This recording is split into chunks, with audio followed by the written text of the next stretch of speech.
Assalamualaikum warahmatullahi wabarakatuh. Perkenalkan, nama saya Mirma Kushifa dari BSA kelas 4B. Di sini saya bermaksud untuk memenuhi tugas UAS mata kuliah Nusus Al-Adab Al-Qadimah yang diampu oleh Ustadz Rahmat. Untuk pertama, saya akan membacakan 10 bait syair dari salah satu penyair pra-Islam, yakni dari masa jahiliyah. Salah satu syair yang saya ambil itu adalah syair dari Haris bin Hirzah. Berikut pembacaan syair yang disimak oleh teman saya.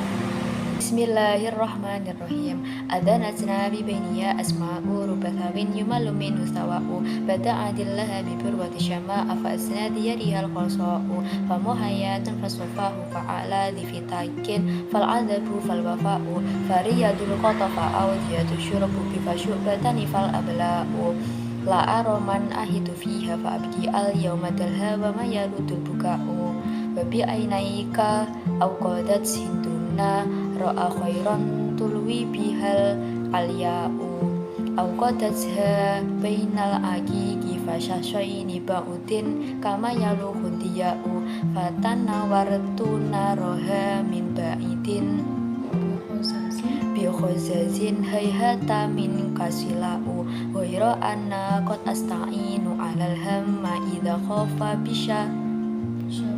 bisyawiyi naja'u bizafufin ka'annaha hiklatu ummiri alin dawiyatun sakfa'u. Baik, setelah pembacaan 10 bait syair tadi, saya akan menjelaskan sedikit mengenai maksud dari bait-bait yang saya bacakan tadi. Jadi syair tadi itu merupakan salah satu syair karangan Haris bin Hirzah. Beliau adalah salah satu penyair yang terkemuka pada zaman tersebut.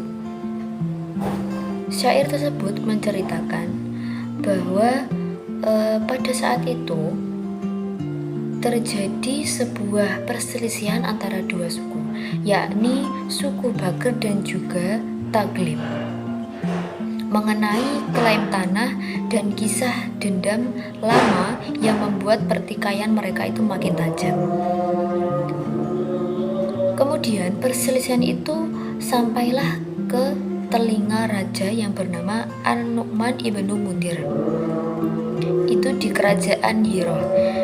Jadi pada saat itu sang raja meminta kedua belah pihak, yakni dari kabilah Bagr dan juga At-Taglib, untuk berbicara mengenai kabilahnya masing-masing. Dari suku Taglib, raja mengutus Amr bin Kulsum, yakni seorang penyair muda yang penuh semangat dan juga angkuh, yang dia itu datang dengan syair yang membakar, yang menyerang suku Bagr dengan kata-kata tajamnya. Sementara itu, dari suku Bagr datanglah Haris bin Hirzah, yakni seorang laki-laki tua yang juga terkena penyakit kulit, namun beliau itu penuh hikmah. Ia duduk di balik tirai, tidak menampakkan wajahnya, namun suaranya itu lantang dan syairnya itu sangat memukau. Haris bin Hirzah membuka qasidahnya atau syairnya itu dengan gaya klasik.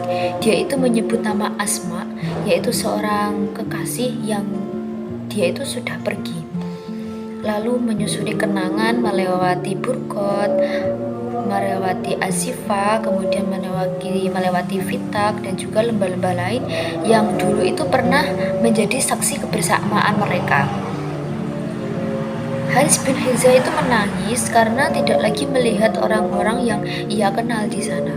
Tangisnya itu bukan hanya untuk cinta yang hilang, tapi juga untuk masa yang telah berlalu. Namun perlu diketahui bahwa syair ini itu bukan sekedar syair untuk meratapi masa yang telah berlalu atau yang telah terjadi. Dengan tenang tapi tajam, Haris ini mulai membela sukunya. Setelah yang awal dia itu membuka syairnya dengan mengenang kekasihnya yang telah pergi, kemudian Haris bin Hilza ini dengan tajam memulai untuk membela sukunya, membela suku Bakr.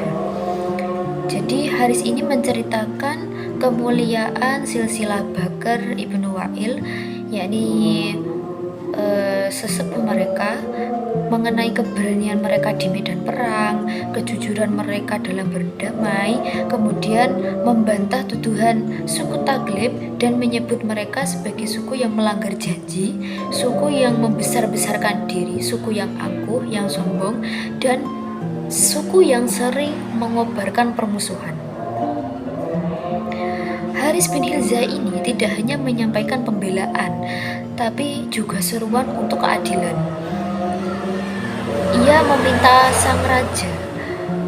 sang raja untuk bijaksana dalam mengambil keputusan, tidak silau oleh suara lantang atau nama besar dari penyair dari suku Taglib tadi, tapi menilai berdasarkan kebenaran dan juga amanah. Qasidah ini atau syair ini itu panjang, penuh perasaan, sekaligus penuh kebanggaan. Ia bukan hanya puisi, ia adalah senjata. Dengan syair itu, Haris bin Hilza itu mengangkat kembali nama sukunya, mengangkat kembali suku Bakr, membela kehormatan suku Bakr dan mencatatkan namanya atau mencatatkan nama Haris bin Hilza ini dalam sejarah sastra Arab sebagai salah satu penyair yang puisinya itu tergantung di dinding Ka'bah. Jadi berawal dari hal ini, syair dari Haris bin Hilza ini masuk dalam salah satu mu'allaqat as-sab'i, yakni salah satu syair terkemuka yang pada saat itu digantung di dinding Ka'bah. Sekian mungkin itu penjelasan dari saya.